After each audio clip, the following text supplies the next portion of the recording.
Hello, this is EK tutorial. So మనం ఈరోజు ordinary differential equation and vector క్యాలిక్యులస్లో first chapter చూద్దాం. First chapter వచ్చేసి first order ordinary differential equation. So మనకి ఇందులో ఉండే కాన్సెప్ట్ ఏంటి అంటే ఫస్ట్ కాన్సెప్ట్ వచ్చేసి ఎగ్జాక్ట్ డిఫరెన్షియల్ ఈక్వేషన్ అనమాట. సో మనకి ఇప్పుడు టూ ఫంక్షన్స్ ఉన్నాయి. డెఫినేషన్ చూద్దాం కావాలంటే. If M of X comma Y and N of X comma Y are two value functions, then the condition for the differential equation m dx plus n dy is equal to 0 is to be exact is dou m by dou y is equal to dou n by dou x. అంటే ఏం లేదు, just మనకి m x అనే two functions ఉన్నాయనుకోండి. So అప్పుడు differential equation అనేది ఎలా ఉంటుంది, m into d x plus n into d y is equal to 0 అని ఉంటుంది.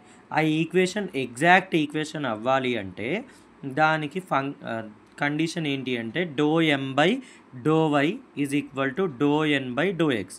సో ఇలాగే మనం జనరల్ సొల్యూషన్ కూడా ఉంటుంది. సో జనరల్ సొల్యూషన్ అనేది ఈ ఎగ్జాక్ట్ డిఫరెన్షియల్ ఈక్వేషన్కి ఏంటి అంటే integration of m d x plus integration of terms independent of x in n into d y is equal to c. ఏం లేదు, ఇక్కడ మనం ఇంటిగ్రేషన్ చేసేటప్పుడు డిఎక్స్ డివై ఉంటాయి, అలాగే సి అనేది మన కాన్స్టెంట్, ఇంటిగ్రేషన్ కాన్స్టెంట్ తెలుసు అందరికీ.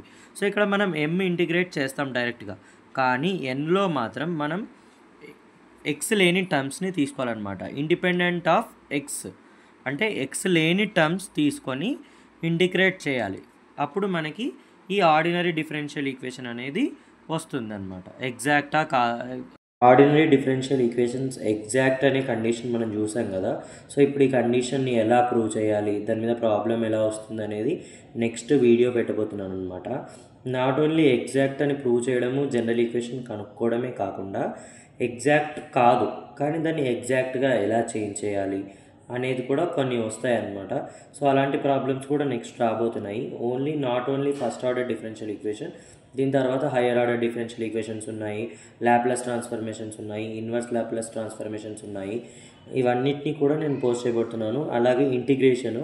సో ఇంటిగ్రేషన్ ఫార్ములాస్ ఎవ్వరు చూసుకోకపోయినా మళ్ళీ రిమైండ్ చేస్తున్నాను, కింద డిస్క్రిప్షన్లో లింక్ ప్రొవైడ్ చేస్తాను. ఇంటిగ్రేషన్ ఫార్ములాస్ కూడా చూసుకోండి. సో ప్రతి ఇంటిగ్రేషన్ ఫార్ములాస్ నేను ఇచ్చిన ఫార్ములాస్ చదివితే మీకు ఇవి సాల్వ్ చేయడం చాలా అంటే చాలా ఈజీ అయిపోతుంది. మీరు ఎక్కువగా కూడా కష్టపడని అవసరం లేదు.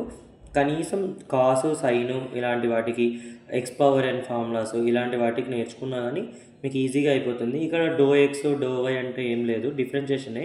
కానీ డో వై అన్నప్పుడు విత్ రెస్పెక్ట్ టు వై చేస్తున్నామని అర్థం. సో వై ఒక్కటే ఫంక్షన్, మిగతావి కాన్స్టెంట్స్.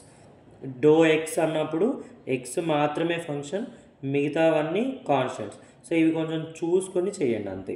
సో ఇప్పుడు వై ఇక్కడ మనకు కావాలంటే కింద అందుకని డో ఎక్స్ చేసి, కానీ ఇక్కడ మనం జనరల్ ఈక్వేషన్లో వాడేది మాత్రం డో కాదు డిఎక్సే. ఓకేనా, డిఎక్స్ డివైలే. So with respect to X with respect to Y, అక్కడ మిగతావి కాన్స్టెంట్స్ అని నార్మల్గా మీనింగ్ రాదు. ఓకేనా, సో అవి ఒక్కటి చూసుకోండి. మీరు చూసుకుంటే మీకు యూజ్ అవుతుంది. సో నెక్స్ట్ ఇంకా చాలా చాప్టర్స్ రాబోతున్నాయి, మనకి ఎగ్జామ్ కూడా తొందరలో ఉందిగా. సో ప్రిపేర్ అవ్వండి. Okay, bye.